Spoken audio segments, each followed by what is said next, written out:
Hades 2 is absolutely crushing the indie game market right now.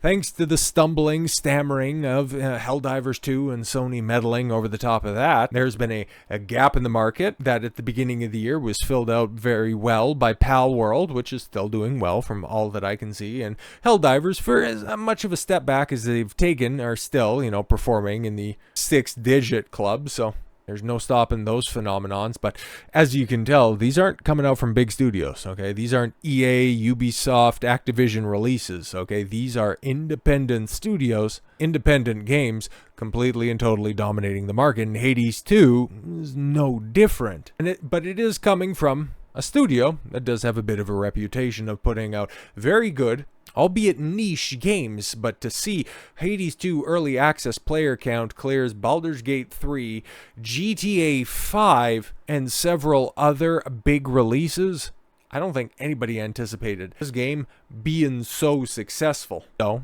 shout out to Supergiant. Hades 2 early access launch has been an unprecedented success for Supergiant Games. The indie sequel's concurrent player count on Steam has already cleared industry juggernauts like Baldur's Gate 3, PUBG, GTA 5, and more. That's only the beginning.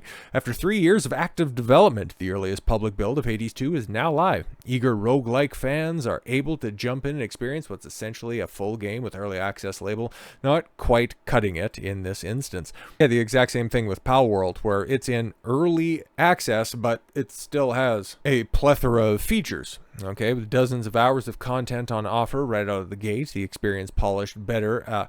And the experience polished better than even some full AAA games. I mean, outside of Final Fantasy VII Rebirth, aren't too many AAA games that come out the box that aren't steaming disasters. I can't remember the last time that there was a AAA game released that was actually functional. Off rip, like actually hearing about a successful launch of a game instead of, please be patient with us while we finish the game that was many years in development and hundreds of millions of dollars to create. Why won't somebody please be kind to our multi-million-dollar operation?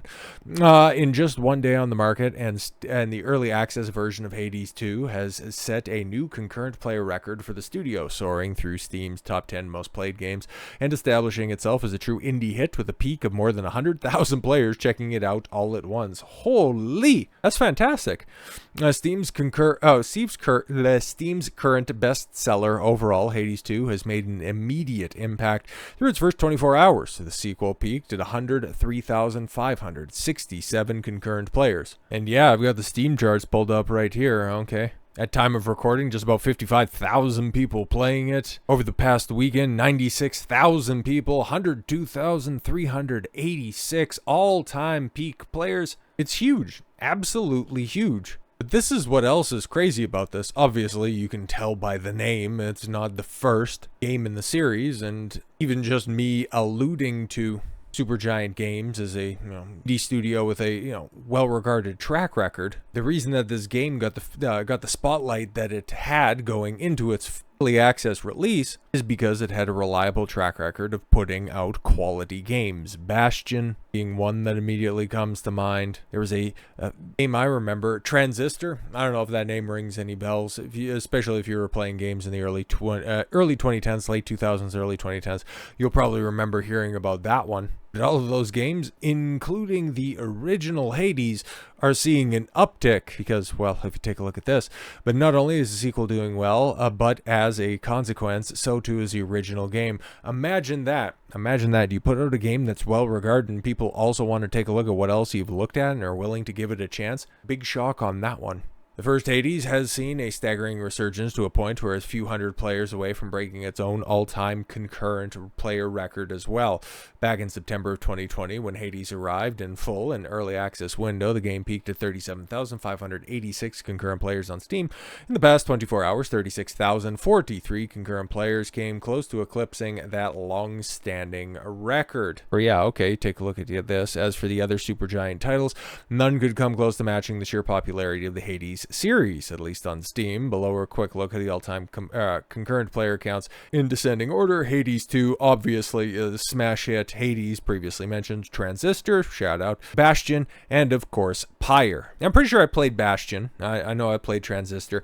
Didn't get around to Hades. Probably aren't going to get around to Hades 2, but it's being well regarded. And that's great to see. And the year of the indie developer is very much 2024. But not everything is perfect. And once again, shout out to Grums for just really trying to drive home that point. Okay, and another big reason as to why Hades 2 was very popular, well, because it was the darling of the gamer journalist crowd, okay? Trying to compare and contrast that to Stellar Blade, saying, oh, this is the type of attractive woman that we need in the game. You know, the one with the strong jawline and the high cheekbones. So, in giving them a taste of their own medicine, somebody decided to simply rework character model.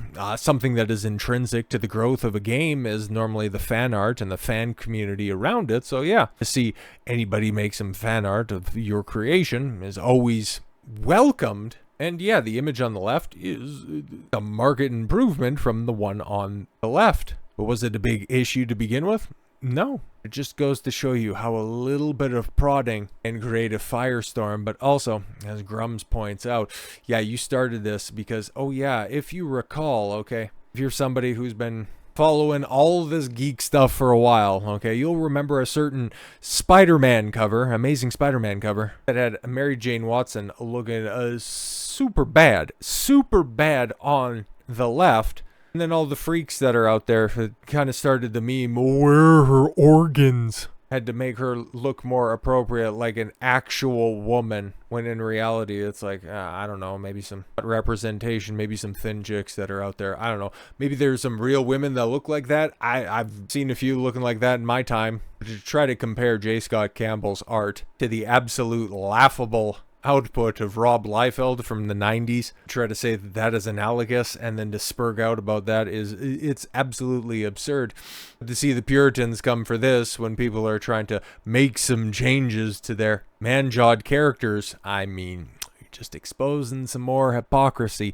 And given the interactions on that tweet right there, I could imagine a few of them are in the comment section. But Supergiant Games, yeah, they're known for some political proclivities, but it doesn't. Imagine this. You have a game studio that doesn't let their personal politics bleed over to the quality of their games, therefore creating a situation where over 100,000 people are going to check out your game on day of release.